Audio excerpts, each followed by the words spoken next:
ಈಗ ಮಲೇರಿಯಾ ಜ್ವರ ಇನಿಷಿಯಲಿ ಅವ್ರಿಗೆ ಮೈಕೈ ನೋವು, ಜ್ವರ ಅಂತ ಶುರು ಆಗಿರುತ್ತೆ. ಆಮೇಲೆ ಬ್ರೈನ್ ಸ್ಪ್ರೆಡ್ ಆಗುತ್ತೆ. ಒಂದು ಅವ್ರಿಗೆ ಹೆಡೇಕ್, ತಲೆನೋವು ಶುರು ಆಗುತ್ತೆ. ಎರಡನೇದಾಗಿ ಅವ್ರಿಗೆ ಆಲ್ಟರ್ಡ್ ಸೆನ್ಸೋರಿಂಗ್ ಅಂದ್ರೆ ಜ್ಞಾನದಲ್ಲಿ ತೊಂದರೆ ಬರ್ಬೋದು, ಅಂದ್ರೆ ಮಾತಾಡೋದ್ರಲ್ಲಿ ವ್ಯತ್ಯಾಸ ಆಗ್ಬೋದು, ಅಥವಾ ನಾವು ಮಾತಾಡೋದಕ್ಕೆ ಅವರು ಸರಿಯಾಗಿ ರೆಸ್ಪಾಂಡ್ ಮಾಡದೇನೆ ಇರ್ಬೋದು, ಅಥವಾ ಅನ್ಕಾನ್ಸಿಯಸ್ ಅಂದ್ರೆ ಪ್ರಜ್ಞೆ ತಪ್ಪಿ ಹೋಗ್ಬೋದು, ಅಥವಾ ಅವ್ರಿಗೆ ಫಿಕ್ಸ್ ಅಂತಂದ್ರೆ ಮೈ ಕೈ ಸಡನ್ ಆಗಿ ಮೂವ್ಮೆಂಟ್ಸ್ ಶುರುವಾಗಿ ಅನ್ಕಾನ್ಸಿಯಸ್ ಆಗೋ ಚಾನ್ಸಸ್ ಇರುತ್ತೆ. ಒಂದ್ ವೇಳೆ ಸಿವಿಯರ್ ಆಯ್ತು ಬ್ರೈನ್ ಇನ್ಫೆಕ್ಷನ್ ಅಥವಾ ಮೆದುಳು ಜ್ವರ ಸಿವಿಯರ್ ಆಯ್ತು ಅಂದಾಗ ಸಿಂಪ್ಟಮ್ಸ್ ಅಲ್ಲಿ ಏನಾದ್ರು ವೇರಿಯೇಷನ್ ಇರುತ್ತಾ? ಬೇರೆ ಯಾವ್ದಾದ್ರು ಲಕ್ಷಣಗಳು ಕಾಣಿಸ್ಕೊಳ್ಳುತ್ತಾ? ಹೇಗೆ? ಉಸಿರಾಡಕ್ ತೊಂದರೆ ಆಗ ಅವ್ರಿಗೆ ಆಕ್ಸಿಜನ್ ಕಡಿಮೆ ಆಗುತ್ತೆ. ಸೊ ಕೆಲವೊಂದ್ಸರಿ ಉಸಿರಾಟ ನಿಂತು ಹೋಗ್ಬಿಡ್ಬಹುದು.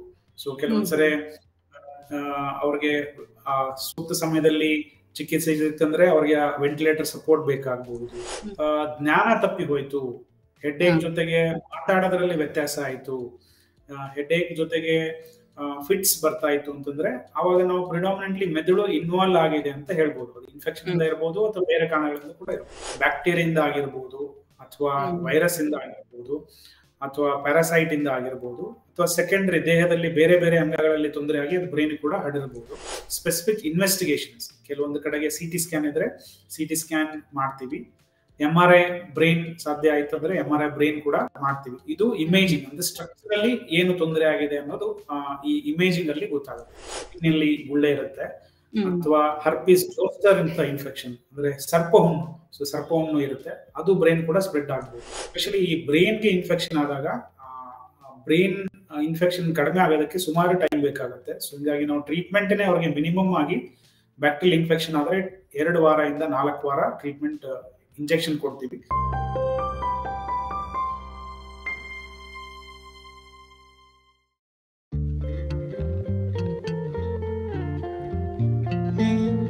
ನಮಸ್ತೆ, ನೀವು ನೋಡ್ತಾ ಇದ್ದೀರಾ ವಿಜಯ ಕರ್ನಾಟಕ. ನಾನು ರಕ್ಷಾ ಕೋಟ್ಮನ್.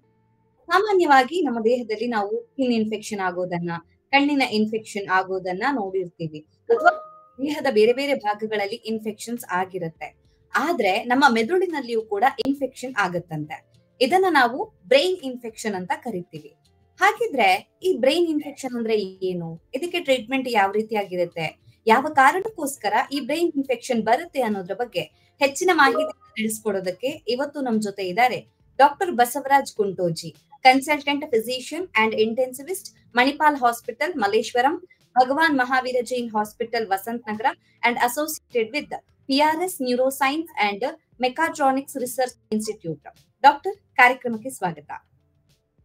ನಮಸ್ಕಾರ ಡಾಕ್ಟರ್, ಸಾಮಾನ್ಯವಾಗಿ ಬ್ರೈನ್ ಇನ್ಫೆಕ್ಷನ್ ಅನ್ನುವಂತ ಪದವನ್ನ ಎಲ್ಲರೂ ಕೂಡ ಕೇಳಿರೋದಿಲ್ಲ. ಕೆಲವರಿಗೆ ಇದು ರೇರ್ ಕಂಟೆಂಟ್ ಅಂತ ಅನ್ಸುತ್ತೆ, ಅಥವಾ ಆ ಶಬ್ದವನ್ನ ಕೇಳಿದ ತಕ್ಷಣ ಏನಪ್ಪಾ ಇದು ಬ್ರೈನ್ ಇನ್ಫೆಕ್ಷನ್ ಅಂತ ಅನ್ಸುತ್ತೆ. ಸೊ ಈ ಬ್ರೈನ್ ಇನ್ಫೆಕ್ಷನ್ ಅಂದ್ರೆ ಏನು ಡಾಕ್ಟರ್? ನಮ್ಮ ದೇಹದಲ್ಲಿ ಆಗುವಂತಹ ಬೇರೆ ಬೇರೆ ಇನ್ಫೆಕ್ಷನ್ ಗಿಂತ ಇದು ಹೇಗೆ ಡಿಫ್ರೆಂಟ್ ಆಗಿರುತ್ತೆ? ಓಕೆ, ಸೊ ಬ್ರೈನ್ ಇನ್ಫೆಕ್ಷನ್ ಅಥವಾ ಮೆದುಳು ಜ್ವರ. ಸೊ ಮೆದುಳು ಜ್ವರ ಅಂತಂದ್ರೆ ಜನರಲಿ ನಮ್ಮ ಮೆದುಳು ಮತ್ತೆ ಸ್ಪೈನಲ್ ಕಾರ್ಡ್ ಅಥವಾ ಬೆನ್ನು ಹುರಿ, ಸೊ ಇದು ನಾವು ಸೆಂಟ್ರಲ್ ನರ್ವಸ್ ಸಿಸ್ಟಮ್ ಅಂತ ಹೇಳ್ತೀವಿ. ಸೊ ಈ ಪಾರ್ಟ್ಗೆ ಇನ್ಫೆಕ್ಷನ್ ಆಯ್ತು ಅಂತಂದ್ರೆ ಅದಕ್ಕೆ ನಾವು ಮೆದುಳು ಜ್ವರ ಅಥವಾ ಬ್ರೈನ್ ಇನ್ಫೆಕ್ಷನ್ ಅಂತ ಹೇಳ್ಬೋದು. ನೀವ್ ಹೇಳ್ತಾರಂಗೆ ಜನರಿಗೆ ಸಾಮಾನ್ಯವಾಗಿ ಈಗ ಲಂಗ್ಸ್ ಇನ್ಫೆಕ್ಷನ್ ಅಥವಾ ರೆಸ್ಪಿರೇಟರಿ ಇನ್ಫೆಕ್ಷನ್ ಅಥವಾ ಹೊಟ್ಟೆನಲ್ಲಿ ಇನ್ಫೆಕ್ಷನ್ ಅಂತ ಕೇಳಿರೋದು ಸಾಮಾನ್ಯ ಎಲ್ರಿಗೂ ಕೂಡ ಗೊತ್ತು. ಬಟ್ ಮೆದುಳು ಜ್ವರ ಅನ್ನೋದು ತುಂಬಾ ವಿರಳ. ಬಟ್ ಈ ಮೆದುಳು ಜ್ವರ ಪೇಷಂಟ್ಸ್ ಕೂಡ ನಾವು ಸುಮಾರು ಪ್ರತಿನಿತ್ಯ ನಮ್ಮ ಪ್ರಾಕ್ಟೀಸ್ ಅಲ್ಲಿ ನಾವು ಕೂಡ ನೋಡ್ತಾ ಇದ್ದೀವಿ. ಓಕೆ, ಸೊ ಈ ಬ್ರೈನ್ ಇನ್ಫೆಕ್ಷನ್ ಆದಾಗ ಮೆದುಳಿನ ಯಾವ ಭಾಗಕ್ಕೆ ಪರ್ಟಿಕ್ಯುಲರ್ಲಿ ತೊಂದರೆ ಆಗುತ್ತೆ ಡಾಕ್ಟರ್? ಸೊ ಬ್ರೈನ್ ಅಲ್ಲಿ ಚೇಂಜಸ್ ಯಾವ ರೀತಿಯಾಗಿ ಆಗುತ್ತೆ ಅಂತ? ಸೊ ಯಾವ ಭಾಗ ಅಂತಂದ್ರೆ ಜನರಲಿ ನಾವು ಸೆಂಟ್ರಲ್ ನರ್ವಸ್ ಸಿಸ್ಟಮ್ ಅಂತ ನಾನು ಹೇಳಿದಾಗ ಅದರಲ್ಲಿ ಒಂದು ಬ್ರೈನ್ ಅದಕ್ಕೆ, ಅಥವಾ ನಾವು ಸಾಮಾನ್ಯವಾಗಿ ನಾನ್ ಮೆಡಿಕಲ್ ಟರ್ಮ್ ಅಲ್ಲಿ ದೊಡ್ಡ ಮೆದುಳು ಅಥವಾ ಸೆರೆಬ್ರಮ್ ಅಂತ ಹೇಳ್ತೀವಿ. ಅದಕ್ಕಿಂತ ಕೆಳಗಡೆ ಹೋದ್ರೆ ಸೆರೆಬೆಲ್ಲಮ್ ಅಂತ ಹೇಳ್ತೀವಿ, ಅಥವಾ ಬ್ರೈನ್ ಸ್ಟೆಮ್ ಅಥವಾ ಚಿಕ್ಕ ಮೆದುಳು ಅಂತ ಹೇಳ್ಬೋದು. ಈ brain stem continues below as a spinal cord. So ಈ ಯಾವುದೇ ಭಾಗಕ್ಕೆ ಇನ್ಫೆಕ್ಷನ್ ಆದ್ರೆ ಸೊ ಅದಕ್ಕೆ ನಾವು ಬ್ರೈನ್ ಇನ್ಫೆಕ್ಷನ್ ಅಥವಾ ಸೆಂಟ್ರಲ್ ನರ್ವಸ್ ಸಿಸ್ಟಮ್ ಇನ್ಫೆಕ್ಷನ್ ಅಂತ ಹೇಳ್ಬೋದು. ಡಾಕ್ಟರ್, ಬ್ರೈನ್ ಇನ್ಫೆಕ್ಷನ್ ಆದಾಗ ಯಾವೆಲ್ಲ ಸಿಂಪ್ಟಮ್ಸ್, ಅದರಲ್ಲೂ ಅರ್ಲಿ ಸಿಂಪ್ಟಮ್ಸ್ ಯಾವ್ದೆಲ್ಲ ಕಾಣಿಸ್ಕೊಳ್ಳುತ್ತೆ? ಓಕೆ, ಅದೇ ಈ ಬ್ರೈನ್ ಇನ್ಫೆಕ್ಷನ್ ಅಥವಾ ಮೆದುಳು ಜ್ವರ ಸಾಮಾನ್ಯವಾಗಿ ರೋಗ ಲಕ್ಷಣಗಳು ಏನು ಅಂತಂದ್ರೆ, ಜನರಲಿ ನಾವು ಇದನ್ನ ಎರಡು ತರ ಡಿವೈಡ್ ಮಾಡಬಹುದು. ಮೊದಲನೇದಾಗಿ ಪ್ರೈಮರಿ ಬ್ರೈನ್ ಇನ್ಫೆಕ್ಷನ್, ಅಂದ್ರೆ ಪ್ರಿಡಾಮಿನೆಂಟ್ಲಿ ಈ ಮೆದುಳಿಗೆನೆ ಅಫೆಕ್ಟ್ ಆಗುವಂತ ಇನ್ಫೆಕ್ಷನ್. ಎರಡನೇದಾಗಿ ಸೆಕೆಂಡರಿ ಬ್ರೈನ್ ಇನ್ಫೆಕ್ಷನ್, ಅಂದ್ರೆ ದೇಹದ ಬೇರೆ ಬೇರೆಗಳಲ್ಲಿ ಇನ್ಫೆಕ್ಷನ್ ಆಗಿ ಆಮೇಲೆ ಆ ಇನ್ಫೆಕ್ಷನ್ ಬ್ರೈನಿಗೆ ಕೂಡ ಸ್ಪ್ರೆಡ್ ಆಗುತ್ತೆ ಅಂತ. ಈ ಸೆಕೆಂಡರಿ ಬ್ರೈನ್ ಇನ್ಫೆಕ್ಷನ್ಗೆ ಎಕ್ಸಾಂಪಲ್ ಅಂತಂದ್ರೆ, ಈಗ ಮಲೇರಿಯಾ ಜ್ವರ ಇನಿಷಿಯಲಿ ಅವ್ರಿಗೆ ಮೈ ಕೈ ನೋವು ಜ್ವರ ಅಂತ ಶುರು ಆಗಿರುತ್ತೆ, ಆಮೇಲೆ ಬ್ರೈನ್ ಸ್ಪ್ರೆಡ್ ಆಗುತ್ತೆ. ಅದೇ ರೀತಿ ಡೆಂಗು ಜ್ವರ, ಸೊ ಇನಿಷಿಯಲ್ 3-4 ದಿವಸ ಅವ್ರಿಗೆ ಮೈ ಕೈ ನೋವು ಜ್ವರ ಎಲ್ಲ ಇರುತ್ತೆ, ಆಮೇಲೆ ಬ್ರೈನ್ ಸ್ಪ್ರೆಡ್ ಆಗುತ್ತೆ. ಇದಕ್ಕೆಲ್ಲ ನಾವು ಸೆಕೆಂಡರಿ ಬ್ರೈನ್ ಇನ್ಫೆಕ್ಷನ್ ಅಂತ ಹೇಳ್ತೀವಿ. ಸೊ ಅಂದ್ರೆ ರೋಗ ಲಕ್ಷಣಗಳು ಸೆಕೆಂಡರಿ ಬ್ರೈನ್ ಇನ್ಫೆಕ್ಷನ್ ಇಂದ ಶುರುವಾಗಿ ಆಮೇಲೆ ಬ್ರೈನ್ಗೆ ಇನ್ವಾಲ್ವ್ಮೆಂಟ್ ಆಗ್ಬಹುದು. ಬ್ರೈನ್ಗೆ ಇನ್ವಾಲ್ವ್ಮೆಂಟ್ ಆದಾಗ ರೋಗ ಲಕ್ಷಣಗಳು ಏನು? ಅದರಲ್ಲಿ ಮೊದಲನೇದಾಗಿ ಅವ್ರಿಗೆ ತಲೆನೋವು, ಹೆಡ್ಏಕ್ ಅನ್ನೋದು ಸಾಮಾನ್ಯವಾಗಿ ಕಂಡು ಬರುತ್ತೆ. ಸೊ ಇದು ಪ್ರೈಮರಿ ಅಲ್ಲ? ಎರಡರಲ್ಲೂ ಕೂಡ ಒಂದ್ಸರಿ ಬ್ರೈನ್ ಅಲ್ಲಿ ಇನ್ವಾಲ್ವ್ಮೆಂಟ್ ಆಯ್ತು ಅಂತಂದ್ರೆ, ಪ್ರೈಮರಿಯಲ್ಲಿ ಆಗ್ಲಿ ಅಥವಾ ಸೆಕೆಂಡರಿಯಲ್ಲಿ ಆಗ್ಲಿ, ಬ್ರೈನ್ಗೆ ಇವ್ರಿಗೆ ಹರಡ್ತಾ ಇದೆ ಅಂತ ಹೆಂಗ್ ಗೊತ್ತಾಗತ್ತೆ ಅಂತಂದ್ರೆ, ಒಂದು ಅವ್ರಿಗೆ ಹೆಡ್ಏಕ್, ತಲೆನೋವು ಶುರು ಆಗುತ್ತೆ. ಎರಡನೇದಾಗಿ ಅವ್ರಿಗೆ ಆಲ್ಟರ್ಡ್ ಸೆನ್ಸೋರಿಂಗ್, ಅಂದ್ರೆ ಜ್ಞಾನದಲ್ಲಿ ತೊಂದರೆ ಬರ್ಬೋದು, ಅಂದ್ರೆ ಮಾತಾಡೋದ್ರಲ್ಲಿ ವ್ಯತ್ಯಾಸ ಆಗ್ಬಹುದು, ಅಥವಾ ನಾವು ಮಾತಾಡೋದಕ್ಕೆ ಅವರು ಸರಿಯಾಗಿ ರೆಸ್ಪಾಂಡ್ ಮಾಡದೇನೆ ಇರಬಹುದು, ಅಥವಾ ಅನ್ಕಾನ್ಸಿಯಸ್ ಅಂದ್ರೆ ಪ್ರಜ್ಞೆ ತಪ್ಪಿ ಹೋಗ್ಬೋದು, ಅಥವಾ ಅವ್ರಿಗೆ ಫಿಟ್ಸ್ ಅಂತಂದ್ರೆ ಮೈ ಕೈ ಸಡನ್ ಆಗಿ ಮೂವ್ಮೆಂಟ್ಸ್ ಶುರುವಾಗಿ ಅನ್ಕಾನ್ಸಿಯಸ್ ಆಗೋ ಚಾನ್ಸಸ್ ಇರುತ್ತೆ. ಸೊ ಜನರಲಿ ಇದಕ್ಕೆ ನಾವು ಟ್ರಯಡ್ ಅಂತಂದ್ರೆ 3 ಸಾಮಾನ್ಯ ರೋಗ ಲಕ್ಷಣಗಳು: headache, altered sensorium and fits. So these all are suggestive. ಇವೆಲ್ಲ 3 ಒಟ್ಟಿಗೆ ಬಂತಂದ್ರೆ ಅವಾಗ ಅವರಿಗೆ ಮೆದುಳು ಜ್ವರ ಹರಡಿದೆ ಅಥವಾ ಮೆದುಳು ಪ್ರಿಡಾಮಿನೆಂಟ್ಲಿ ಇನ್ವಾಲ್ವ್ ಆಗಿದೆ ಅಂತ ಹೇಳ್ಬೋದು.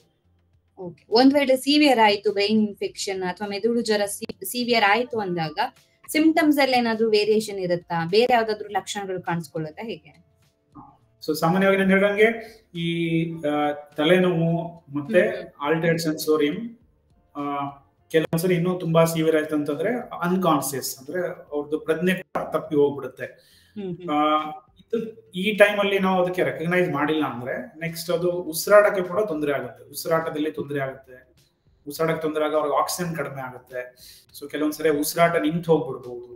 ಸೊ ಕೆಲವೊಂದ್ಸರಿ ಅವ್ರಿಗೆ ಸೂಕ್ತ ಸಮಯದಲ್ಲಿ ಚಿಕಿತ್ಸೆ ಇರುತ್ತಂದ್ರೆ ಅವ್ರಿಗೆ ವೆಂಟಿಲೇಟರ್ ಸಪೋರ್ಟ್ ಬೇಕಾಗಬಹುದು, ಬ್ಲಡ್ ಪ್ರೆಷರ್ ಕಡಿಮೆ ಆಗ್ಬಹುದು, ಅಥವಾ ಕಾಂಪ್ಲಿಕೇಶನ್ ಅಂತ ಹೇಳ್ತೀವಿ, ದೇಹದ ಒಂದು ಸೈಡ್ ಅದು ಪ್ಯಾರಾಲಿಸಿಸ್ ತರ, ನಿಶಕ್ತಿ ತರ ಆಗ್ಬಹುದು. ಇದು ಜನರಲಿ ಬ್ರೈನ್ ಇನ್ಫೆಕ್ಷನ್ ಅಥವಾ ಮೆದುಳು ಜ್ವರ ಆದಾಗ. ಬಟ್ ಇದರಲ್ಲೂ ಕೂಡ ಡಿಪೆಂಡಿಂಗ್ ಆನ್ ದ ಪಾರ್ಟ್ಸ್ ಅಥವಾ depending on the type of virus, depending on the primary secondary infection, ಕೆಲವೊಂದು ರೋಗ ಲಕ್ಷಣದಲ್ಲಿ ವ್ಯತ್ಯಾಸಗಳು ಕೂಡ ಕಂಡು ಬರುತ್ತೆ. ಈಗ ತಲೆನೋವು ಅಂದ ತಕ್ಷಣ ಸರ್, ಈಗ ಮಾಮೂಲಿಯಾಗಿ ತಲೆನೋವು ಎಲ್ರಿಗೂ ಕೂಡ ಬರುತ್ತೆ. ನಮಗೇನಾದ್ರೂ ಸ್ಟ್ರೆಸ್ ಆದಾಗ ಅಥವಾ ಬೇರೆ ಯಾವ್ದೋ ಕಾರಣಕ್ಕೂ ಬಂದೇ ಬರುತ್ತೆ. ಸೊ ಆ ತಲೆನೋವು ಬ್ರೈನ್ ಇನ್ಫೆಕ್ಷನ್ ಇಂದಲೇ ಬಂದಿದೆ ಅಂತ ಕಂಡುಹಿಡೋದಕ್ಕೆ ಆಗತ್ತ? ಅಥವಾ ಒಬ್ಬ ಕಾಮನ್ ಮ್ಯಾನ್ ಆಗಿ, ಈಗ ಡಾಕ್ಟರ್ ಆದ್ರೆ ನಿಮಗೆ ಗೊತ್ತಿರುತ್ತೆ, but as a common man ಆಗಿ ನಮಗೆ ಬರುವಂತ ತಲೆನೋವನ್ನ ನಾವು ಪ್ರೆಡಿಕ್ಟ್ ಮಾಡೋದಕ್ಕೆ ಸಾಧ್ಯ ಆಗುತ್ತಾ ಅಂತ? ಕರೆಕ್ಟ್. ಸೊ ನೀವು ಕೇಳ್ತಿರೋ ಪ್ರಶ್ನೆ ಸೂಕ್ತ. ಯಾಕಂದ್ರೆ ಸುಮಾರು ರೋಗಿಗಳು ಬಂದಾಗ ಸರ್ ತಲೆನೋವು ಬಂದಿದೆ, ಗೂಗಲ್ ಅಲ್ಲಿ ಚೆಕ್ ಮಾಡಿದೀನಿ, ಅದರಲ್ಲಿ ನನಗೆ ಬ್ರೈನ್ ಇನ್ಫೆಕ್ಷನ್ ಇದೆ ಅಂತ ಬಂದಿದೆ ಅಂತ. ಸೊ ಒಂದು ಅವರಾಗೇನೆ ಡಾಕ್ಟರ್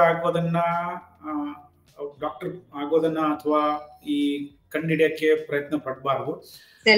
ವೈದ್ಯರ ಡಾಕ್ಟರ್ ಆಗ್ಬಾರ್ದು. ಸೊ ವೈದ್ಯರ ಹತ್ರ ಬಂದಾಗ ವೈದ್ಯರು ಅವರಿಗೆ ಪರೀಕ್ಷೆ ಮಾಡ್ತಾರೆ. ಸೊ ಪರೀಕ್ಷೆ ಮಾಡಿದಾಗ ಅದು ನಾವು ಅವ್ರಿಗೆ ಪ್ರಿಡಾಮಿನೆಂಟ್ಲಿ ಹೆಡ್ಏಕ್, ಬ್ರೈನ್ ಇನ್ಫೆಕ್ಷನ್ ಇಂದ ಬಂದಿದ್ಯಾ ಇಲ್ಲ ಅಂತ ಅನ್ನೋದನ್ನ ಸುಮಾರು ಅವ್ರದ್ದು ಸಿಂಪ್ಟಮ್ಸ್ ಮತ್ತೆ ಸೈನ್ಸ್ ಮತ್ತೆ ಕೆಲವೊಂದು ಇನ್ವೆಸ್ಟಿಗೇಷನ್ಸ್ ಅದೆಲ್ಲ ನೋಡಿ ಮೆದುಳು ಜ್ವರ ಅವ್ರಿಗೆ ಇರಬಹುದು ಅಥವಾ ಇಲ್ಲದೆ ಇರಬಹುದು ಅಂತ ನಾವು ಪ್ರಿಲಿಮಿನರಿ ಆಗಿ ವರ್ಕಿಂಗ್ ಡಯಾಗ್ನೋಸಿಸ್ ಅಂತ ಹೇಳ್ತೀವಿ. ಆಮೇಲೆ ಅದು ಕನ್ಫರ್ಮ್ ಮಾಡಕ್ಕೆ ಬೇರೆ ಬೇರೆ ಟೆಸ್ಟ್ಗಳು ಕೂಡ ಇರುತ್ತೆ. ಬಟ್ ನೀವು ಕೇಳ್ತಾ ಇರೋದು ಹೆಡ್ಏಕ್ ಜೊತೆಗೆ ಜ್ಞಾನ ತಪ್ಪಿ ಹೋಯ್ತು, ಹೆಡ್ಏಕ್ ಜೊತೆಗೆ ಮಾತಾಡೋದ್ರಲ್ಲಿ ವ್ಯತ್ಯಾಸ ಆಯ್ತು, ಹೆಡ್ಏಕ್ ಜೊತೆಗೆ ಫಿಟ್ಸ್ ಬರ್ತಾ ಇತ್ತು ಅಂತಂದ್ರೆ ಅವಾಗ ನಾವು ಪ್ರಿಡಾಮಿನೆಂಟ್ಲಿ ಮೆದುಳು ಇನ್ವಾಲ್ವ್ ಆಗಿದೆ ಅಂತ ಹೇಳ್ಬೋದು. ಅದು ಇನ್ಫೆಕ್ಷನ್ ಇಂದ ಇರಬಹುದು ಅಥವಾ ಬೇರೆ ಕಾರಣಗಳಿಂದ ಕೂಡ ಇರಬಹುದು.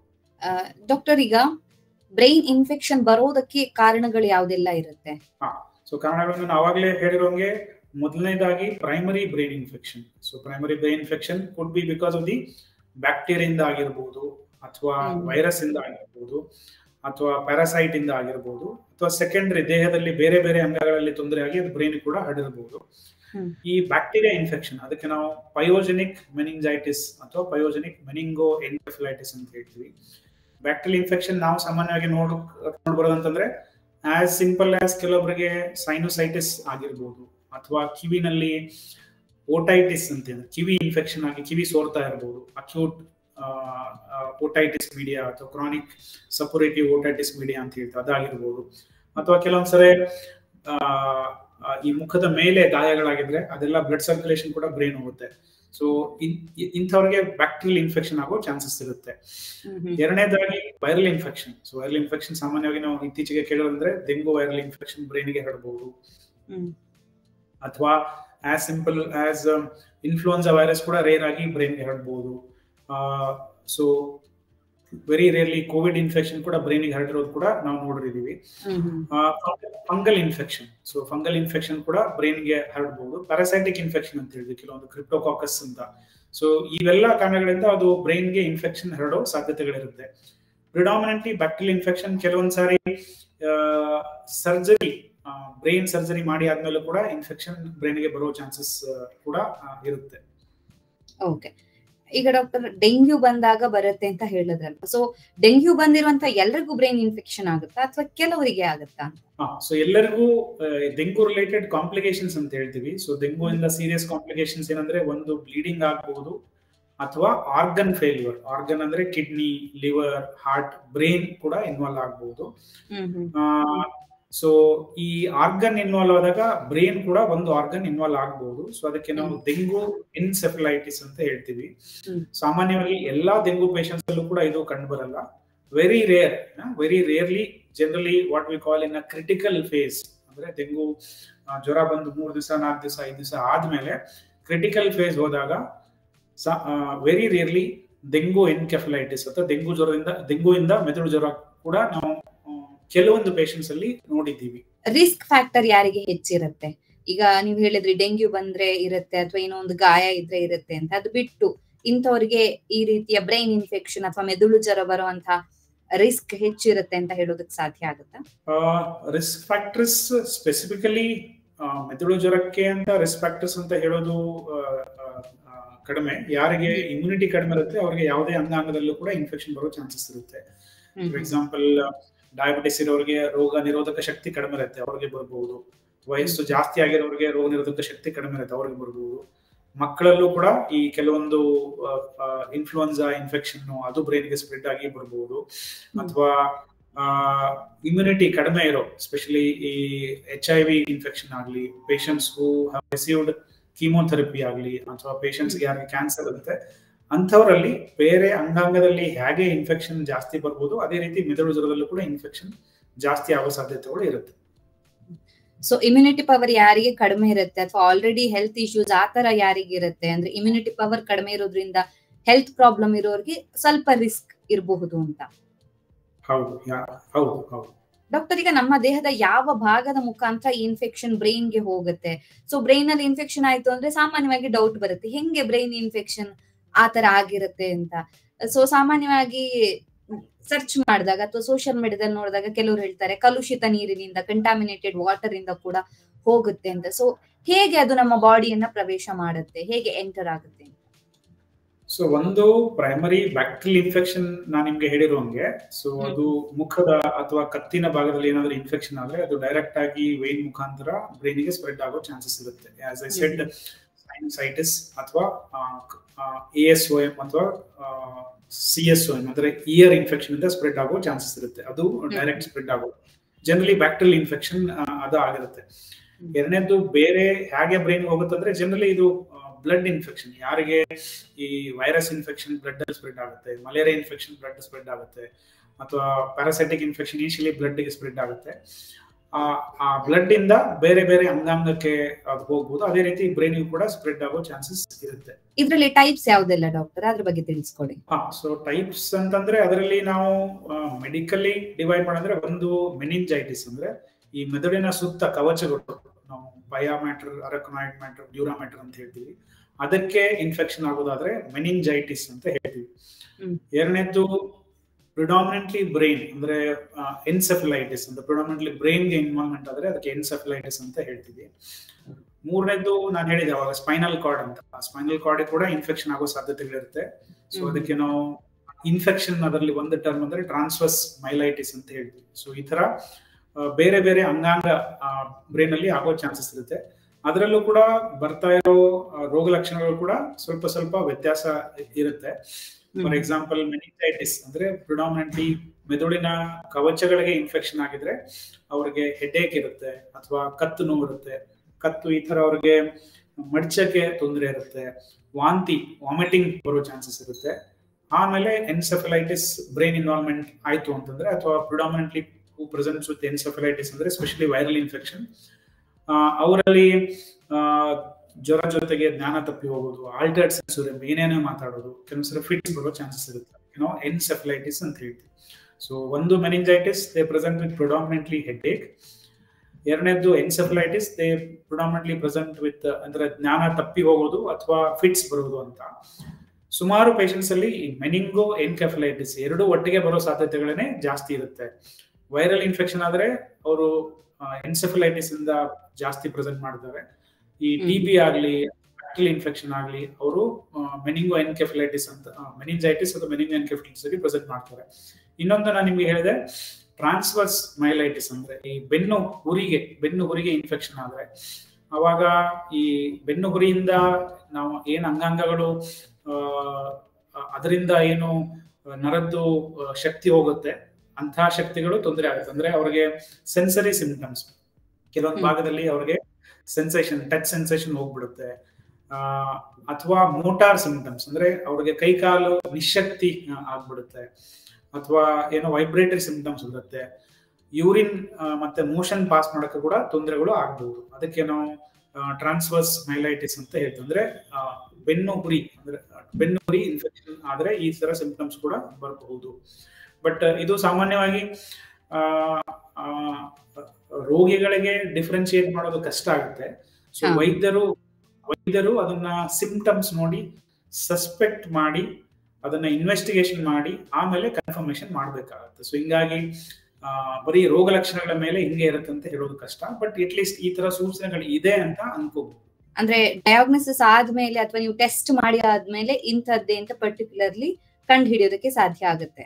ಸೊ ಜನರಲಿ ನಮ್ಮ ನ್ಯೂರಾಲಜಿಯಲ್ಲಿ ನಾವು ಸ್ಟಡಿ ಮಾಡುವಾಗ ಅಂತಂದ್ರೆ ಈ ಸಿಂಪ್ಟಮ್ಸ್ ಮೇಲೆ ಆಲ್ಮೋಸ್ಟ್ ಒಂದು 80 to 90% ನಾವು ಡಯಾಗ್ನೋಸ್ ಮಾಡಬಹುದು ಅಂತ. ಸೊ ಪೇಷಂಟ್ ಹಿಸ್ಟರಿ ತುಂಬಾ ಇಂಪಾರ್ಟೆಂಟ್ ಅಂತ.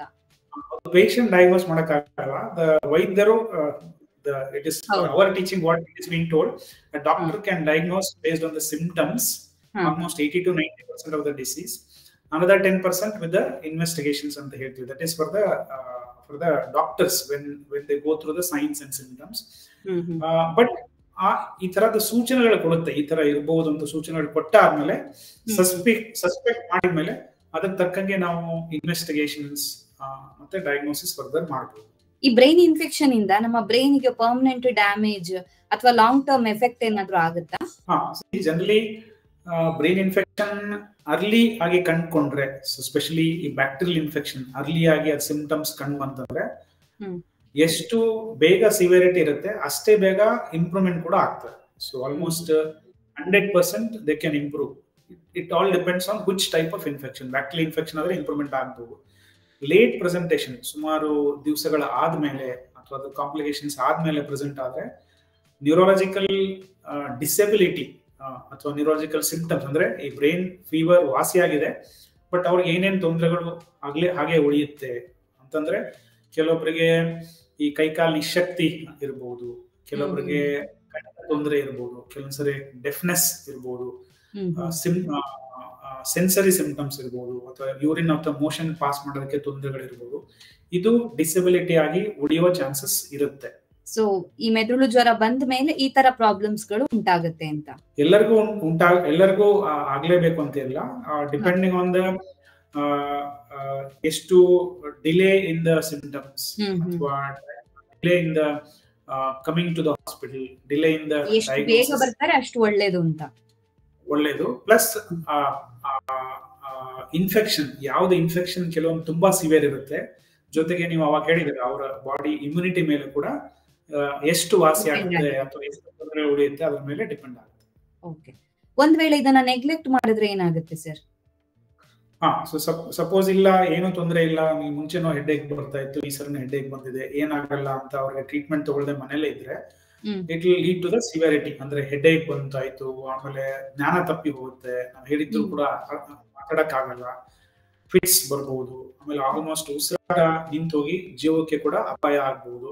ಅಥವಾ ಈ ಲೇಟ್ ಸ್ಟೇಜ್ ಅಲ್ಲಿ ಅವ್ರಿಗೆ ಆಸ್ಪತ್ರೆಗೆ ಕರ್ಕೊಂಡು ಹೋದ್ರೆ ಕೆಲವೊಂದ್ಸರಿ ಅವ್ರಿಗೆ ಡಿಸಬಿಲಿಟಿ, ನಾನು ಹೇಳಿರುವಂಗೆ ಕಣ್ಣಿನ ತೊಂದರೆ, ಕಿವಿ ಕೇಳೋ ತೊಂದರೆ, ಅಥವಾ ಸ್ಟ್ರೋಕ್ ಪ್ಯಾರಲಿಸಿಸ್ ಆಗಿ ಅಥವಾ ಕೆಲವೊಬ್ಬರಿಗೆ ಹೈಪಾಕ್ಸಿಕ್ ಬ್ರೈನ್ ಡ್ಯಾಮೇಜ್, ಅಂದ್ರೆ ಉಸಿರಾಟ ಇರುತ್ತೆ, ಬ್ಲಡ್ ಪ್ರೆಷರ್ ಇರುತ್ತೆ, ಬಟ್ ಜ್ಞಾನ ಇರಲ್ಲ, ಗುರ್ತಿಡಿಯಕ್ಕಾಗಲ್ಲ, ಬೆಡ್ ರಿಡನ್ ಆಗಿರಬಹುದು. ಸೊ ಇವೆಲ್ಲ ತೊಂದರೆಗಳು ಆಗುವಂತ ಸಾಧ್ಯತೆ ಇರುತ್ತೆ. ಡಾಕ್ಟರ್, ಈಗ ನೀವು ಹೇಳಿದ್ರಿ ಪೇಷಂಟ್ ಬಂದಾಗ ಅವ್ರಿಗೆ ಏನ್ ಸಿಂಪ್ಟಮ್ಸ್ ಇದೆ ಅನ್ನೋದನ್ನ ತಿಳ್ಕೊಂಡೆ ನಾವು ಕೇಳ್ಬಿಟ್ಟೆ ಆಸ್ ಎ ಡಾಕ್ಟರ್ ಆಗಿ ಏನಾಗಿದೆ ಅನ್ನೋದನ್ನ ಕಂಡು ಹಿಡಿಯೋದಕ್ಕೆ ಸಾಧ್ಯ ಆಗುತ್ತೆ ಅಂತ, ಅಂದ್ರೆ ಒಂದು 90% ಅಂತ. ಸೊ ಇದಕ್ಕೆ ಪರ್ಟಿಕ್ಯುಲರ್ಲಿ ಟೆಸ್ಟ್ ಇರುತ್ತಾ ಕಂಡು ಹಿಡಿಯೋದಕ್ಕೆ? ಸೊ ಒಂದು depending on the symptoms. Symptoms ಅಂದ್ರೆ ರೋಗ ಲಕ್ಷಣಗಳು ನಮಗೆ ಬಂದು ಏನ್ ಹೇಳ್ತಾರೆ, ಅದಕ್ಕೆ ಸ್ಪೆಸಿಫಿಕ್ ಆಗಿ ನಾವು ಅವ್ರು ಕೂಡ ಕೆಲವೊಂದು ಮತ್ತೆ ಪ್ರಶ್ನೆಗಳು ಕೂಡ ಕೇಳಬೇಕಾಗುತ್ತೆ. ಎಲ್ಲಾನು ರೋಗಿಗಳಿಗೆ ಗೊತ್ತಿರಲ್ಲ. ಸೊ ಸ್ಪೆಸಿಫಿಕ್ ಆಗಿ ಕೇಳಿದಾಗ they may also give a better results ಅಂತ ನೋಡೋಣ.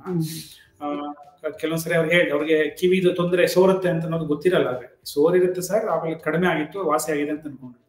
ಆಮೇಲೆ ಅವ್ರು ಕೇಳಿದಾಗ ಹೌದು, ಒಂದು ವಾರ ಹಿಂದೆ ಸೋರಿತ್ತು, ಡಾಕ್ಟರ್ ಹತ್ರ ಹೋಗಿದ್ವಿ, ಅವರ ಇನ್ಫೆಕ್ಷನ್ ಇತ್ತು, ಬಟ್ ಈಗ ವಾಸಿ ಆಗಿದೆ. 2 ದಿವಸ ಆದ್ಮೇಲೆ ಅವ್ರಿಗೆ ಹೆಡ್ಏಕ್ ಶುರು ಆಗಿದೆ ಅಂತ ಬರ್ಬಹುದು.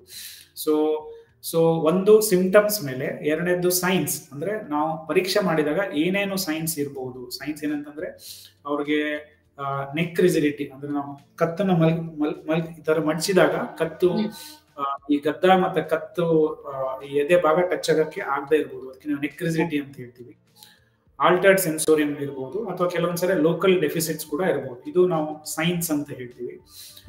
ಈ 2 ಸಿಂಪ್ಟಮ್ಸ್ ಮತ್ತೆ ಸೈನ್ಸ್ ಆದ್ಮೇಲೆ, ನಾನು ಮೊದಲೇ ಹೇಳಿರೋಂಗೆ ಇದು ಪ್ರೈಮರಿ ಬ್ರೈನ್ ಇನ್ಫೆಕ್ಷನ್ ಅಥವಾ ಸೆಕೆಂಡರಿ ಬ್ರೈನ್ ಇನ್ಫೆಕ್ಷನ್ ಅಂತ ಕೂಡ ನಮ್ಮ ಯೋಚನೆ ಇರುತ್ತೆ. ಸೊ ಸೆಕೆಂಡರಿ ಬ್ರೈನ್ ಇನ್ಫೆಕ್ಷನ್ಗೆ ನಾವು ರೂಟೀನ್ ಬ್ಲಡ್ ಟೆಸ್ಟ್ ಅಥವಾ ಅದಕ್ಕೆ ಸ್ಪೆಸಿಫಿಕ್ ಆಗಿ ಬ್ಲಡ್ ಟೆಸ್ಟ್, ಅಂದ್ರೆ WBC ಕೌಂಟ್ ಏನು, ಪ್ಲೇಟ್ಲೆಟ್ ಕೌಂಟ್ಸ್ ಏನು, ಕಿಡ್ನಿ ಫಂಕ್ಷನ್ ಏನಾಗಿದೆ, ಲಿವರ್ ಫಂಕ್ಷನ್ ಏನಾಗಿದೆ, ಜೊತೆಗೆ ಟ್ರಾಪಿಕಲ್ ಇನ್ಫೆಕ್ಷನ್. ಸಾಮಾನ್ಯವಾಗಿ ನಾವು ಬೆಂಗಳೂರಲ್ಲಿ ಅಥವಾ ನಮ್ಮ ಭಾರತ ದೇಶದಲ್ಲಿ ಸಾಮಾನ್ಯವಾಗಿ ಟ್ರಾಪಿಕಲ್ ಇನ್ಫೆಕ್ಷನ್ ಏನಿರುತ್ತೆ, ಮಲೇರಿಯಾ ಕಾಯಿಲೆ ಇದೆಯಾ ಅದನ್ನ ಟೆಸ್ಟ್ ಮಾಡಬೇಕು, ತೆಂಗು ಜ್ವರ ಇದೆಯಾ ಅಂತ ಅದನ್ನ ಟೆಸ್ಟ್ ಮಾಡಬೇಕಾಗುತ್ತೆ, ಲೆಪ್ಟೋಸ್ಪೈರೋಸಿಸ್ ಅಥವಾ ರಿಕೆಟ್ಸಲ್ ಇನ್ಫೆಕ್ಷನ್ ಆಗಿದೆಯಾ ಅನ್ನೋದನ್ನ ಕೂಡ ನಾವು ಟೆಸ್ಟ್ ಮಾಡ್ತೀವಿ.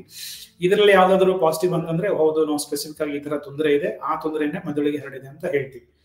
ಎರಡನೇದಾಗಿ ಮೆದುಳಿಗೆ ಇನ್ವಾಲ್ವ್ಮೆಂಟ್ ಆಗಿದೆಯಾ ಇಲ್ಲ ಸೈನ್ಸ್ ಸಿಂಪ್ಟಮ್ಸ್ ಆದ್ಮೇಲೆ ಅಂತಂದ್ರೆ ಸ್ಪೆಸಿಫಿಕ್ ಇನ್ವೆಸ್ಟಿಗೇಷನ್ಸ್. ಕೆಲವೊಂದು ಕಡೆಗೆ CT ಸ್ಕ್ಯಾನ್ ಇದ್ರೆ CT ಸ್ಕ್ಯಾನ್ ಮಾಡ್ತೀವಿ. MRI ಬ್ರೈನ್ ಸಾಧ್ಯ ಆಯ್ತು ಅಂದ್ರೆ MRI ಬ್ರೈನ್ ಕೂಡ ಮಾಡ್ತೀವಿ. ಇದು ಇಮೇಜಿಂಗ್, ಅಂದ್ರೆ ಸ್ಟ್ರಕ್ಚರಲಿ ಏನು ತೊಂದರೆ ಆಗಿದೆ ಅನ್ನೋದು ಈ ಇಮೇಜಿಂಗ್ ಅಲ್ಲಿ ಗೊತ್ತಾಗುತ್ತೆ. ನೆಕ್ಸ್ಟ್ ನರಗಳಿಗೆ ಎಫೆಕ್ಟ್ ಏನಾಗಿದೆ ಅಂತ ಅನ್ನೋದಕ್ಕೆ ಲಂಬಾರ್ ಪಂಕ್ಚರ್ ಅಂತ ಹೇಳ್ತೀವಿ. ಈ ಬೆನ್ನು ಹುರಿಯಿಂದ ಒಂದು ಚಿಕ್ಕ ಸೂಜಿ ಹಾಕಿ ಬೆನ್ನು ಹುರಿಯಿಂದ ನೀರ್ ತೆಗೆದು ಅದಕ್ಕೆ ನಾವು ಸೆರೆಬ್ರೋ ಸ್ಪೈನಲ್ ಫ್ಲೂಯಿಡ್ ಅಂತ ಹೇಳ್ತೀವಿ. ಅಂದ್ರೆ ಈ fluid is surrounding the brain and spinal cord, ಅದಕ್ಕೆ ನಾವು ಸೆರೆಬ್ರೋ ಸ್ಪೈನಲ್ ಫ್ಲೂಯಿಡ್ ಅಂತ ಹೇಳ್ತೀವಿ. ಈ ಲಂಬಾರ್ ಪಂಕ್ಚರ್ ಮಾಡಿ ಸೆರೆಬ್ರೋ ಸ್ಪೈನಲ್ ಫ್ಲೂಯಿಡ್ ಕೂಡ ನಾವು ಪರೀಕ್ಷೆಗೆ ಕಳಿಸ್ಕೊಡ್ತೀವಿ. So based on the science, based on the symptoms, based on the blood test, based on whether it is a tropical infection or not, then based on the imaging, CT scan ಆಗಲಿ, MRI brain ಆಗಲಿ, ಅಥವಾ lumbar puncture ಆಗಲಿ, ಅಥವಾ ಕೆಲವೊಂದ್ಸರಿ EEG ಅಂತ ಹೇಳ್ತೀವಿ, electro ಎನ್ಕೆಫಲೋಗ್ರಾಮ್, ಅದು ಕೂಡ ಮಾಡ್ಬೋದು. ನಾವು ಸ್ಪೈನಲ್ ಕಾರ್ಡ್ ಇನ್ವಾಲ್ವ್ ಆಗಿದ್ರೆ ಈ MRI ಇಮೇಜಿಂಗ್ ಅಲ್ಲಿ ಬ್ರೈನ್ ಜೊತೆಗೆ ಸ್ಪೈನಲ್ ಕಾರ್ಡ್ ಕೂಡ ಮಾಡ್ತೀವಿ. ಇದೆಲ್ಲ ಪರೀಕ್ಷೆಗಳಾದ್ಮೇಲೆ ಹೌದು ಈ ತರ ತೊಂದರೆಗಳು ಇರಬಹುದು ಅಥವಾ ಈ ತರ ತೊಂದರೆ ಇದೆ ಅಂತ ನಾವು ಡಯಾಗ್ನೋಸ್ ಮಾಡೋಕೆ ವೈದ್ಯರಿಗೆ ಹೆಲ್ಪ್ ಆಗುತ್ತೆ. ಇದರ ಟ್ರೀಟ್ಮೆಂಟ್ ಯಾವ ರೀತಿಯಾಗಿರುತ್ತೆ ಡಾಕ್ಟರ್ ಹಾಗಿದ್ರೆ? ಸೊ ಅದರಲ್ಲಿ ಟ್ರೀಟ್ಮೆಂಟ್ ಗಿಂತ ಮುಂಚೆ ನೀವು ಡಯಾಗ್ನೋಸ್ ಕೇಳಿದ್ರಿ. ಸೊ ಡಯಾಗ್ನೋಸ್ ಅಲ್ಲಿ ಈ MRI ಬ್ರೈನ್ ಆಗಲಿ ಅಥವಾ ಲಂಬಾರ್ ಪಂಕ್ಚರ್ ಆದ್ಮೇಲೆ, ಸೊ ಪ್ರಿಡಾಮಿನೆಂಟ್ಲಿ ನಾವು ಮೋಸ್ಟ್ ಕಾಮನ್ಲಿ ಕಂಡುಬರೋ infection, whether it is a bacterial infection or whether it is a viral infection or whether it is a tubercular infection or whether it is a fungal infection ಅನ್ನೋದನ್ನ specifically ಈ lumbar puncture ಮತ್ತೆ MRI MIH ಮತ್ತೆ EEG ಮಾಡಿ ನಮಗೆ ಅದು ಗೊತ್ತಾಗುತ್ತೆ. So ಅದು ಗೊತ್ತಾದ್ಮೇಲೆ ನಾವು ಜನರಲಿ ಎಂಪರಿಕಲ್ ಟ್ರೀಟ್ಮೆಂಟ್ ಅಂತ ಶುರು ಮಾಡ್ತೀವಿ. ಅಂದ್ರೆ ಇವೆಲ್ಲ ಪರೀಕ್ಷೆಗಳಿಗೆ ನಾವು ವೈದ್ಯರು ವೇಟ್ ಮಾಡಲ್ಲ. ಈ ಸೈನ್ಸ್, ಸಿಂಪ್ಟಮ್ಸ್ ಮತ್ತೆ ಕೆಲವೊಂದು ಬೇಸಿಕ್ ಇನ್ವೆಸ್ಟಿಗೇಷನ್ಸ್ ಮುಖಾಂತರ ಇದೇ ತರ ತೊಂದರೆಗಳು ಇರಬಹುದು ಅಂತ ಹೇಳಿ ಎಂಪರಿಕಲ್ ಟ್ರೀಟ್ಮೆಂಟ್ ಶುರು ಮಾಡಿರ್ತೀವಿ. ಅಂದ್ರೆ ಬ್ಯಾಕ್ಟೀರಿಯಲ್, ಆಂಟಿ ಬ್ಯಾಕ್ಟೀರಿಯಲ್ ಆಗಲಿ ಅಥವಾ ಆಂಟಿ ವೈರಲ್ ಮೆಡಿಕೇಶನ್ಸ್ ಆಗಲಿ ಅಥವಾ ಈ ಸೆಕೆಂಡರಿ ಟ್ರಾಪಿಕಲ್ ಇನ್ಫೆಕ್ಷನ್ ಆಗಿದ್ರೆ ಆಂಟಿ ಮಲೇರಿಯಲ್ ಇನ್ಫೆಕ್ಷನ್ ಆಗಲಿ ಅಥವಾ ರಿಕೆಟ್ ಸೆಲ್ ಇನ್ಫೆಕ್ಷನ್ ಆಗಿದ್ರೆ ಆಂಟಿ ರಿಕೆಟ್ ಸೆಲ್ ಇನ್ಫೆಕ್ಷನ್, ಇದೆಲ್ಲ ಟ್ರೀಟ್ಮೆಂಟ್ ಎಂಪರಿಕಲಿ ಶುರು ಮಾಡಿರ್ತೀವಿ. ಎಂಪರಿಕಲಿ ಅಂತಂದ್ರೆ ಇಂಥದ್ದು ಇರಬಹುದು ಅನ್ಕೊಂಡು ನಾವು ಟ್ರೀಟ್ಮೆಂಟ್ ಶುರು ಮಾಡಿರ್ತೀವಿ. ಯಾಕಂದ್ರೆ ನಾವು ಟ್ರೀಟ್ಮೆಂಟ್ ಡಿಲೇ ಮಾಡಿದ್ರೆ ಪೇಷಂಟ್ ಇನ್ನೂ ತೊಂದರೆ ಜಾಸ್ತಿ ಆಗುತ್ತೆ. ಈ ಎಲ್ಲ ಇನ್ವೆಸ್ಟಿಗೇಷನ್ ರಿಸಲ್ಟ್ಸ್ ಬರಕ್ಕೆ ಕೆಲವೊಂದ್ಸರಿ 2 hours, 6 hours, 12 hours, ಕೆಲವೊಂದ್ಸರಿ 24 hours ವರೆಗೂ ಕೂಡ ಟೈಮ್ ಆಗುತ್ತೆ. ಒಂದ್ಸರಿ ಈ ರಿಪೋರ್ಟ್ಸ್ ಬಂದಾದ್ಮೇಲೆ ಆವಾಗ then we try to do specific treatment ಕೂಡ ಶುರು ಮಾಡ್ತೀವಿ. So treatment by and large depends on what is the diagnosis. ಅಂದ್ರೆ ಆ ರೋಗಿಗೆ ಏನು ಡಯಾಗ್ನೋಸ್ ಆಗಿದೆ ಅಂತ. ಬ್ಯಾಕ್ಟೀರಿಯಲ್ ಇನ್ಫೆಕ್ಷನ್ ಆಗಿದ್ರೆ ಅವ್ರಿಗೆ ಆಂಟಿ ಬ್ಯಾಕ್ಟೀರಿಯಲ್ ಮೆಡಿಸಿನ್ ಶುರು ಮಾಡ್ತೀವಿ. ಫಾರ್ ಎಕ್ಸಾಂಪಲ್ ನಾನು ಹೇಳೋಂಗೆ ಪಯೋಜೆನಿಕ್ ಮೆನಿಂಜೈಟಿಸ್ ಆಗಿದ್ರೆ ಅವ್ರಿಗೆ ಆಂಟಿಬಯೋಟಿಕ್ಸ್ ಕೊಡ್ತೀವಿ. ವೈರಲ್ ಇನ್ಫೆಕ್ಷನ್ ಪ್ರಿಡಾಮಿನೆಂಟ್ಲಿ ನಾವು ಕಂಡು ಬರೋ ವೈರಲ್ ಇನ್ಫೆಕ್ಷನ್ ಅಂದ್ರೆ ನೀವು ಕೇಳಿರ್ಬೋದು ಹರ್ಪಿಸ್ ಇನ್ಫೆಕ್ಷನ್ ಅಂತ. ಸೊ ಹರ್ಪಿಸ್ ಇನ್ಫೆಕ್ಷನ್ ತುಟಿನಲ್ಲಿ ಗುಳ್ಳೆ ಇರುತ್ತೆ, ಅಥವಾ ಹರ್ಪಿಸ್ ಜೋಸ್ಟರ್ ಅಂತ ಇನ್ಫೆಕ್ಷನ್ ಅಂದ್ರೆ ಸರ್ಪಹುಣ್ಣು. ಸೊ ಸರ್ಪಹುಣ್ಣು ಇರುತ್ತೆ, ಅದು ಬ್ರೈನ್ ಕೂಡ ಸ್ಪ್ರೆಡ್ ಆಗ್ಬಹುದು. ಸೊ ಅದಕ್ಕೆ ನಾವು ಆಂಟಿ ವೈರಲ್ ಇನ್ಫೆಕ್ಷನ್. ಕರೆಕ್ಟ್, ಹೌದು ಹೌದು. ಸ್ಟಾರ್ಟಿಂಗ್ ಮೆನ್ಷನ್ ಮಾಡಿದಾಗ ಚರ್ಮದ ಇನ್ಫೆಕ್ಷನ್ ಕೇಳಿರ್ತೀರಾ ಅಂತ. ಚರ್ಮದ ಇನ್ಫೆಕ್ಷನ್ ಅಂದ್ರೆ ಈ ತುಟಿನಲ್ಲಿ ಹರ್ಪಿಸ್ ಇನ್ಫೆಕ್ಷನ್, ಹರ್ಪಿಸ್ ಲೇಬಿಯಸ್ ಆಗಿರ್ಬೋದು, ಅಥವಾ ಸರ್ಪಹುಣ್ಣು ಪ್ರಿಡಾಮಿನೆಂಟ್ ಡರ್ಮೆಟೋಮ್ ಅಲ್ಲಿ ಕೆಂಪಗೆ ಒಂದೇ ಸೈಡ್ ಕೂಡ ಇರುತ್ತೆ. ಸರ್ಪಹುಣ್ಣು ಹೇಳ್ತೀವಿ, ಅದು ಕೂಡ ಬ್ರೈನ್ ಗೆ ಸ್ಪ್ರೆಡ್ ಆಗೋ ಚಾನ್ಸಸ್ ಇರುತ್ತೆ. ಸೊ ಹಿಂಗಾಗಿ ಆತರ ಇದ್ದಾಗ ನಾವು ಆಂಟಿ ವೈರಲ್ ಎಸೈಕ್ಲೋವಿರ್ ಅಂತ ಇಂಜೆಕ್ಷನ್ ಅಂತೀವಿ, ಆಂಟಿ ವೈರಲ್ ಮೆಡಿಸಿನ್ ಶುರು ಮಾಡ್ತೀವಿ. ಬೇರೆ ಇನ್ಫೆಕ್ಷನ್, ವೈರಲ್ ಇನ್ಫೆಕ್ಷನ್ ಕೂಡ ಸ್ಪ್ರೆಡ್ ಆಗೋ ಚಾನ್ಸ್ ಇರುತ್ತೆ. ಸ್ಪೆಸಿಫಿಕ್ ಆಗಿ ಆಂಟಿ ವೈರಲ್, ಅದಕ್ಕೆ ಆಂಟಿ ವೈರಲ್ ಮೆಡಿಸಿನ್ ಇದ್ರೆ ಆಂಟಿ ವೈರಲ್ ಮೆಡಿಸಿನ್ಸ್ ಕೂಡ ಶುರು ಮಾಡ್ತೀವಿ. ಮೂರನೇದು ಪ್ಯಾರಾಸೈಟಿಕ್ ಇನ್ಫೆಕ್ಷನ್. ಪ್ಯಾರಾಸೈಟಿಕ್ ಇನ್ಫೆಕ್ಷನ್ ಅಂದ್ರೆ ಆಸ್ ಸಿಂಪಲ್ ಆಸ್ ಮಲೇರಿಯಾ ಕೂಡ ಇರಬಹುದು. So antimalarial treatment available ಇದೆ. ಕೆಲವೊಂದ್ಸರಿ ಫಂಗಲ್ ಇನ್ಫೆಕ್ಷನ್. ಸೊ ಇಮ್ಯುನಿಟಿ ಯಾರಿಗೆ ಕಡಿಮೆ ಇರುತ್ತೆ, ಪೋಸ್ಟ್ ಕೀಮೋಥೆರಪಿ ಯಾರು ತಗೊಂಡಿರ್ತಾರೆ, HIV ಇನ್ಫೆಕ್ಷನ್ ಇರೋರಿಗೆ ಫಂಗಲ್ ಇನ್ಫೆಕ್ಷನ್, ಟಾಕ್ಸೋಪ್ಲಾಸ್ಮಾ ಇನ್ಫೆಕ್ಷನ್ ಅಂತ ಹೇಳಿ. ಸೊ ಅವ್ರಿಗೆ ನಾವು ಆಂಟಿ ಟಾಕ್ಸೋಪ್ಲಾಸ್ಮಾ ಮೆಡಿಸಿನ್ಸ್ ಕೂಡ ಶುರು ಮಾಡ್ತೀವಿ. ಅದ್ರ ಜೊತೆಗೆ ಬ್ರೈನ್ ನಲ್ಲಿ ಸ್ವೆಲ್ಲಿಂಗ್ ಇತ್ತಂದ್ರೆ ಕೆಲವೊಂದು ಪೇಷಂಟ್ಸ್ ಅಲ್ಲಿ ನಾವು ಸ್ಟೀರಾಯ್ಡ್ ಇಂಜೆಕ್ಷನ್ಸ್ ಕೂಡ ಕೊಡ್ತೀವಿ. ಸೊ ಓವರ್ ಆಲ್ ಈ ಇನ್ಫೆಕ್ಷನ್ಗೆ ಅಂತಲ್ಲ, ಓವರ್ ಆಲ್ ಬಾಡಿಗೆ ಏನೇನ್ ತೊಂದರೆ ಇರುತ್ತೆ ಅದೆಲ್ಲ ಟ್ರೀಟ್ಮೆಂಟ್ ಕೊಡ್ತಾ ಈ specific anti bacteria, anti viral, anti parasitic, anti fungal ಇನ್ಫೆಕ್ಷನ್ಗೆ ನಾವು ಟ್ರೀಟ್ಮೆಂಟ್ ಕೊಡ್ತೀವಿ. ಓಕೆ, ಇದಕ್ಕೆ ವ್ಯಾಕ್ಸಿನ್ ಇದೆಯಾ sir? Brain infection. So that is a very important question. ಯಾಕಂದ್ರೆ ಈ ಟ್ರೀಟ್ಮೆಂಟ್ ಅಂದ್ರೆ ಈ ತೊಂದರೆಗಳು ಬಂದಾಗ ನಾವು ಅದಕ್ಕೆ ಟ್ರೀಟ್ಮೆಂಟ್ ಕೊಡಬಹುದು. ಬಟ್ ಈ ತೊಂದರೆಗಳನ್ನ ಬರದೇ ಇರೋಂಗೆ ಸಾಧ್ಯತೆಗಳು ಇದೆಯಾ ಅನ್ನೋದಕ್ಕೆ, ತಡೆಗಟ್ಟೋದಕ್ಕೆ. ಸೊ ಫಾರ್ ಎಕ್ಸಾಂಪಲ್ ಹಿಂಗೆ ಕೋವಿಡ್ ಬರಬಾರ್ದು ಅಂತ ಕೋವಿಡ್ ವ್ಯಾಕ್ಸಿನ್ ಹೇಗೆ ಇದೆಯೋ ಅದೇ ರೀತಿ ಈ brain infection, specially if it is because of the meningococcal meningitis ಅಂದ್ರೆ ಅದು ಒಂದು bacteria. If it is because of the pneumococcal meningitis, ಇದು ಕೂಡ ಬ್ಯಾಕ್ಟೀರಿಯಾ ಬ್ರೈನ್ ಸ್ಪ್ರೆಡ್ ಆಗಬಹುದು. ಇನ್ಫ್ಲೂಯೆನ್ಸಾ ಬ್ಯಾಕ್ಟೀರಿಯಾ ಕೂಡ ಬ್ರೈನ್ ಸ್ಪ್ರೆಡ್ ಆಗಬಹುದು. ಅಥವಾ ಈ ನಾನು ಹೇಳೋಂಗೆ ಸರ್ಪಹುಣ್ಣು, ಹರ್ಪಿಸ್ ಜಾಸ್ಟರ್ ಇನ್ಫೆಕ್ಷನ್ ವೈರಲ್ ಕೂಡ ಸ್ಪ್ರೆಡ್ ಆಗಬಹುದು. ಈ ಸ್ಪೆಸಿಫಿಕ್ ಆಗಿ ಒಂದು 3-4 ಇನ್ಫೆಕ್ಷನ್ ನ ತಡೆಗಟ್ಟೋದಕ್ಕೆ ವ್ಯಾಕ್ಸಿನ್ ಕೂಡ ಅವೈಲಬಲ್ ಇದೆ. ಈ ವ್ಯಾಕ್ಸಿನ್ ತಗೊಂಡ್ರೆ ಬರೀ ಬ್ರೈನ್ಗೆ ಅಂತ ಅಲ್ಲ, ಈ ಬ್ಯಾಕ್ಟೀರಿಯಾ ಅಥವಾ ಈ ವೈರಸ್ ದೇಹಕ್ಕೆ ಯಾವುದೇ ತೊಂದರೆಗಳ ಮಾಡೋದನ್ನ ನಾವು ತಡೆಗಟ್ಟಬಹುದು. 100% ತಡೆಗಟ್ಟಕ್ಕಾಗಲ್ಲ, ಬಟ್ ತಡೆಗಟ್ಟೋ ಚಾನ್ಸಸ್ ಇದೆ. ನಂಬರ್ 1, ಇನ್ ಕೇಸ್ ಅದು ಬಂದ್ರೂ ಕೂಡ ಅದರ ಸಿವಿಯಾರಿಟಿ, ರೋಗ ಲಕ್ಷಣಗಳ ಸಿವಿಯಾರಿಟಿ ಅಥವಾ ಕಾಂಪ್ಲಿಕೇಶನ್ ಆಗೋ ಸಾಧ್ಯತೆಗಳು ಕಡಿಮೆ ಇರುತ್ತೆ. ಈಗ ಕೆಲವರು ಹೆಚ್ಚು ಟ್ರಾವೆಲ್ ಮಾಡ್ತಾರೆ, ಆಗ್ಲೇ ಹೇಳಿದಾಗೆ ಇಮ್ಯುನಿಟಿ ಪವರ್ ತುಂಬಾ ಕಡಿಮೆ ಇರುತ್ತೆ, ಅಥವಾ ಸೀಸನಲ್ ಚೇಂಜಸ್ ಆದಾಗ ಅವ್ರಿಗೆ ತಡ್ಕೊಳ್ಳಿಕ್ಕೆ ಆಗೋದಿಲ್ಲ. ಅಂತವ್ರು ಈ ಬ್ರೈನ್ ಇನ್ಫೆಕ್ಷನ್ ಆಗದೆ ಇರೋ ರೀತಿಯಲ್ಲಿ ಹೇಗೆ ತಡೆಗಟ್ಟಬಹುದು? ವ್ಯಾಕ್ಸಿನ್ ಒಂದು ಹಾಕ್ಬಹುದು ನೀವು ಹೇಳ್ದಾಗೆ, ಅದು ಬಿಟ್ಟು ಬೇರೆ ಯಾವೆಲ್ಲ ಕ್ರಮಗಳನ್ನ ತೆಗೆದುಕೊಳ್ಬೇಕಾಗುತ್ತೆ? ಸೊ ಒಂದು ಫಸ್ಟ್ ಯಾವುದೇ ಸಾಮಾನ್ಯ ಇನ್ಫೆಕ್ಷನ್ ಆಗದಿರಂಗೆ ನೋಡ್ಕೋಬೇಕು. ಆಮೇಲೆ ಅದು ಮೆದುಳಿಗೆ ಹರಡುತ್ತಾ ಅಂತ. ಸ್ಪೆಸಿಫಿಕ್ ಆಗಿ ಮೆದುಳಿಗೆ ಹರಡೋ ಇನ್ಫೆಕ್ಷನ್ಗೆ ಪ್ರಿವೆನ್ಷನ್ ಅಂತ ಹೇಳೋದು ಕಷ್ಟ. ಈಗ ಟ್ರಾವೆಲ್ ಮಾಡಿರೋರಿಗೆ ನೀರಿಂದ ಅಥವಾ ಆಹಾರದಿಂದ ಬರೋ ಇನ್ಫೆಕ್ಷನ್ ಸಾಮಾನ್ಯವಾಗಿ ಟೈಫಾಯ್ಡ್ ಜ್ವರ ಇರಬಹುದು, ಗಾಳಿಯಿಂದ ಬರುತ್ತೆ. ಸೊ ಟೈಫಾಯ್ಡ್ ಜ್ವರ. ಸೊ ಹೀಗಾಗಿ ಆಹಾರ ಮತ್ತೆ ನೀರು ಸೇವನೆ ಅದರಲ್ಲೂ ಎಚ್ಚರವಾಗಿ ಇರಬೇಕು. ಗಾಳಿಯಿಂದ ಅಂತಂದ್ರೆ ಇದು respiratory infection could be influenza virus ಅಂದ್ರೆ common cold, flu virus infection ಕೂಡ ಸಾಧ್ಯವಾದಷ್ಟು ಮಾಸ್ಕ್ ಧರಿಸಿ ತಡೆಗಟ್ಟಬಹುದು. ಸೈನಸೈಟಿಸ್ ಅಥವಾ ಕಿವಿ ಇನ್ಫೆಕ್ಷನ್ ಆಯ್ತು ಅಂತಂದ್ರೆ ಅದಕ್ಕೂ ಕೂಡ ವೈದ್ಯರ ಹತ್ತಿರ ಎಷ್ಟು ಬೇಗ ಆಗುತ್ತೆ ಅಷ್ಟು ಬೇಗ ಅವ್ರ ಹತ್ರ ಕೂಡ ಹೋಗ್ಬೇಕಾಗುತ್ತೆ. ಸೊ ಚರ್ಮದ ಇನ್ಫೆಕ್ಷನ್ ಆದ್ರೂ ಕೂಡ ಅವ್ರಿಗೆ ಗೊತ್ತಿರಲ್ಲ ಯಾವ್ದು ಕಾರಣ ಆಗಿದೆ ಅಂತ. ಚರ್ಮದ ಅಂದ್ರೂ ಕೂಡ ಅವರು ವೈದ್ಯರನ್ನ ಮೀಟ್ ಮಾಡ್ಬೇಕಾಗುತ್ತೆ. ಸ್ಪೆಸಿಫಿಕಲಿ ನಾವು ರಿಸ್ಕ್ ಫ್ಯಾಕ್ಟರ್ಸ್ ಅಂತ ನಾವೇನ್ ಡಿಸ್ಕಸ್ ಮಾಡಿದ್ವಿ, ಶುಗರ್ ಇರೋರಿಗೆ, ವಯಸ್ಸು ಜಾಸ್ತಿ ಆಗಿರೋರಿಗೆ, ಇಮ್ಯುನಿಟಿ ಕಡಿಮೆ ಇರೋರಿಗೆ, ಕ್ಯಾನ್ಸರ್ ಇರೋರಿಗೆ, ಕೀಮೋಥೆರಪಿ ತಗೊಳ್ಳೋರಿಗೆ, ಏನೇ ಕೆಲವೊಂದು ಸಿಂಪ್ಟಮ್ಸ್ ಕಂಡು ಬಂದ್ರು ಕೂಡ ಅವ್ರಿಗೆ ಪ್ರಿಡಾಮಿನೆಂಟ್ಲಿ ಇಂಥದೇ ಅಂತ ಮ್ಯಾನಿಫೆಸ್ಟ್ ಮಾಡಕ್ಕಾಗಲ್ಲ. ಹೀಗಾಗಿ ವೈದ್ಯರ ಸಲಹೆ ಎಷ್ಟು ಬೇಗ ಆಗುತ್ತೆ ಅಷ್ಟು ಬೇಗ ತಗೊಳ್ಳೋದು ಉತ್ತಮ ಅಂತ ತುಂಬಾನೇ ಇಂಪಾರ್ಟೆಂಟ್ ಆಗಿರುತ್ತೆ. ಡಾಕ್ಟರ್, ಈಗ ಟ್ರೀಟ್ಮೆಂಟ್ ಆಯ್ತು, ಅವರು ರಿಕವರಿ ಆಗ್ತಾ ಇದ್ದಾರೆ ಅಂದಾಗ ಆ ರಿಕವರಿ ಟೈಮ್ ಅಲ್ಲಿ ಎಷ್ಟು ಕೇರ್ಫುಲ್ ಆಗಿರ್ಬೇಕಾಗುತ್ತೆ ಅಂಡ್ ಟ್ರೀಟ್ಮೆಂಟ್ ಅಲ್ಲಿ ಸಕ್ಸಸ್ ರೇಟ್ ಎಷ್ಟಿರುತ್ತೆ? ಸೊ ಈ ಟ್ರೀಟ್ಮೆಂಟ್ ನಾವು ಬೇರೆ ಈಗ ನಿಮೋನಿಯಾ ಆಗಿದ್ರೆ ಒಂದು 5 ದಿವಸ ಅಥವಾ 1 ವಾರ ಟ್ರೀಟ್ಮೆಂಟ್ ಕೊಡ್ತೀವಿ. ಸ್ಪೆಷಲಿ ಈ ಬ್ರೈನ್ಗೆ ಇನ್ಫೆಕ್ಷನ್ ಆದಾಗ ಬ್ರೈನ್ ಇನ್ಫೆಕ್ಷನ್ ಕಡಿಮೆ ಆಗೋದಕ್ಕೆ ಸುಮಾರು ಟೈಮ್ ಬೇಕಾಗುತ್ತೆ. ಸೊ ಹೀಗಾಗಿ ನಾವು ಟ್ರೀಟ್ಮೆಂಟ್ನೇ ಅವ್ರಿಗೆ ಮಿನಿಮಮ್ ಆಗಿ ಬ್ಯಾಕ್ಟೀರಿಯಲ್ ಇನ್ಫೆಕ್ಷನ್ ಆದ್ರೆ 2 ವಾರದಿಂದ 4 ವಾರ ಟ್ರೀಟ್ಮೆಂಟ್ ಇಂಜೆಕ್ಷನ್ ಕೊಡ್ತೀವಿ. ಕೆಲವೊಂದ್ಸರಿ ಆಸ್ಪತ್ರೆ ಇಟ್ಕೊಂಡು ಟ್ರೀಟ್ಮೆಂಟ್ ಕೊಡ್ತೀವಿ, ಕೆಲವೊಂದ್ಸರಿ ಆಸ್ಪತ್ರೆಯಿಂದ ಡಿಸ್ಚಾರ್ಜ್ ಮಾಡಿ ಕೂಡ ಅವ್ರಿಗೆ ಫರ್ದರ್ ಟ್ರೀಟ್ಮೆಂಟ್ ಕೂಡ ಕಂಟಿನ್ಯೂ ಮಾಡ್ತೀವಿ. So 2 to 4 weeks the antibiotics what they require for bacterial infection. Depending on the viral infection 10 days or 14 days ಕೂಡ ಅವ್ರಿಗೆ ಟ್ರೀಟ್ಮೆಂಟ್ ಕೊಡ್ತೀವಿ. ರಿಕವರಿ ಅಂದ್ರೆ ಈ treatment ಕೊಟ್ಟಾದ್ಮೇಲೆ so most of the bacterial infection will get better. Most of the viral infection will take some time. Sometimes ಅಂದ್ರೆ ಕೆಲವೊಂದು ದಿನಗಳು, ಕೆಲವೊಂದ್ಸರಿ ವಾರಗಟ್ಟಲೆ time ಬೇಕಾಗುತ್ತೆ. ಯಾರಿಗೆ ಡಿಸಬಿಲಿಟಿ ಉಳಿಯುತ್ತೆ, ಇನ್ಫೆಕ್ಷನ್ ವಾಸಿ ಆಗಿರುತ್ತೆ, but either because of the infarct or because of the stroke or because of the abscess ಅವ್ರಿಗೆ disability ಉಳಿಯುತ್ತೆ. ಆ disability depending on the disability ಏನ್ ಅವ್ರಿಗೆ ಆಗಿರುತ್ತೆ ಅದು ರಿಕವರ್ ಆಗೋದಕ್ಕೆ ವಾರಗಟ್ಲೆ, ಕೆಲವೊಂದ್ಸರಿ ತಿಂಗಳಗಟ್ಲೆ ಟೈಮ್ ತಗೊಳುತ್ತೆ.